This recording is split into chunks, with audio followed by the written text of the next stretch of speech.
Donald Trump e Vladimir Putin devem conversar nos próximos dias para, quem sabe, colocar um desfecho no conflito da Ucrânia. Porém, diferentemente daquilo que Trump vinha prometendo durante a campanha de resolver o conflito em no máximo 24 horas, agora ele diz que precisa de, no mínimo, 6 meses para pôr fim ao conflito. Será que Trump, assim como muitos outros políticos, prometeu aquilo que não conseguirá cumprir? Se você ficou interessado neste assunto ou deseja saber mais sobre os principais temas das atualidades, geografia ou geopolítica, já sabe, me acompanha no canal, faça a sua inscrição, já deixa o like nesse vídeo e bora comigo. Minha gente, hoje é segunda-feira, dia 13 de janeiro, e há uma grande expectativa no mundo todo sobre uma conversa, um possível encontro pessoal entre esses dois grandes líderes políticos internacionais, Donald Trump e Vladimir Putin. No último final de semana, esse moço aí, que é o novo conselheiro de segurança nacional escolhido por Donald Trump, o Mike Waltz, ele concedeu uma entrevista à rede ABC News nos Estados Unidos e disse que uma conversa entre os dois deve ocorrer nos próximos dias. Possivelmente, a princípio, será uma conversa remota, ou por telefone ou uma chamada de vídeo, e aí depois que Trump tomar posse, na semana que vem, no dia 20, a posse dele, os dois certamente se encontrarão. A própria Suíça já se candidatou, já se ofereceu para sediar um encontro entre os dois. Na semana passada, o Donald Trump falou sobre essa possível conversa. Tá aí, o presidente Putin quer encontrar-se. Ele disse o mesmo que eu publicamente, que temos que acabar com esta guerra. É uma confusão sangrenta, afirmou o presidente eleito norte-americano. Essa declaração foi feita semana passada. Mas aí eu lembro vocês que durante boa parte aí da campanha do Trump, ele disse repetidas vezes, primeiro que, se ele fosse o presidente lá em fevereiro de 22, não teria havido o início dessa guerra, ou seja, a Rússia não teria invadido a Ucrânia, mas ele não explica como, isso se daria no governo dele.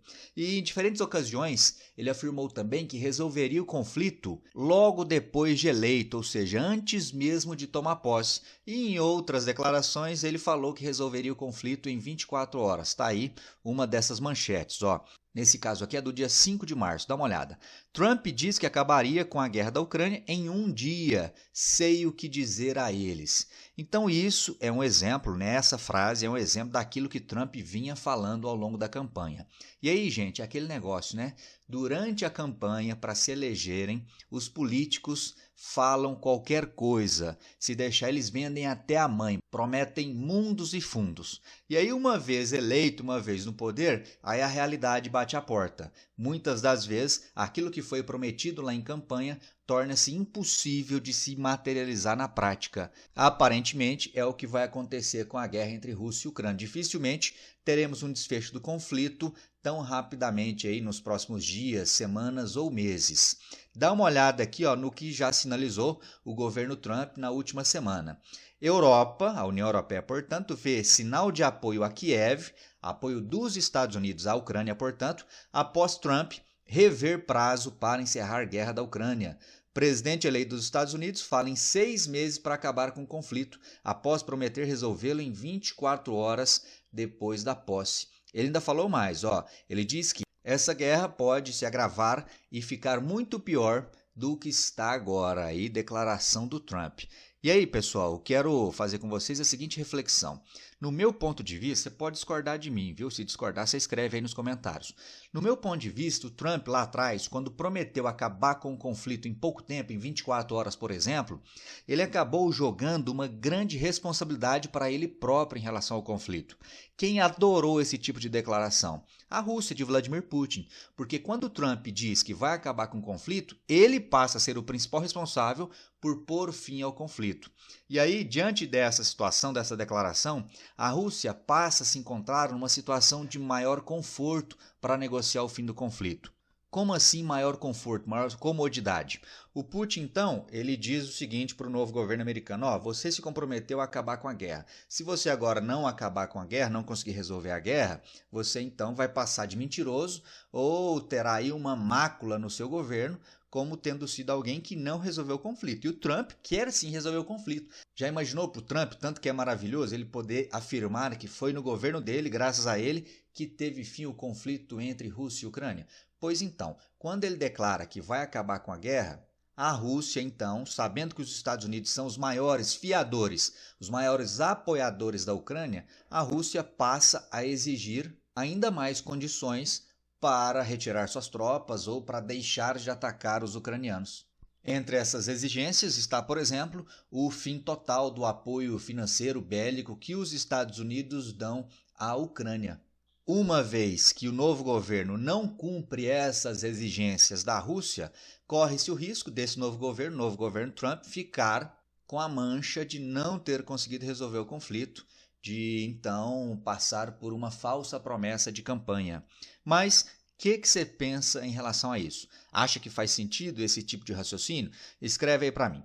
O fato então, gente, é que agora ele já fala, o novo governo, de que a guerra não se resolverá a curto prazo. E aqui é importante deixar claro também o seguinte, gente. Há uma grande pressão de diferentes setores para que a guerra não acabe agora.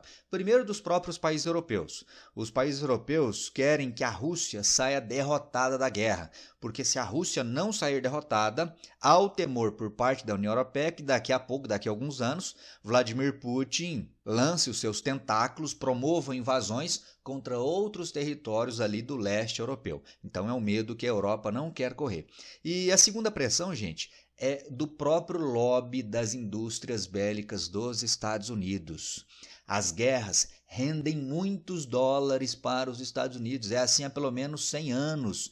E quando há uma guerra desse porte lá no leste europeu, a indústria bélica americana está a todo vapor produzindo e vendendo armas. Colocar fim ao conflito é fechar as comportas de uma enorme fonte de receitas para essas indústrias bélicas, que tem um lobby, tem uma pressão grandiosa, enorme dentro da política dos Estados Unidos. Então, certamente, a pressão desses grupos empresariais também, agora batendo as portas aí do novo governo Donald Trump.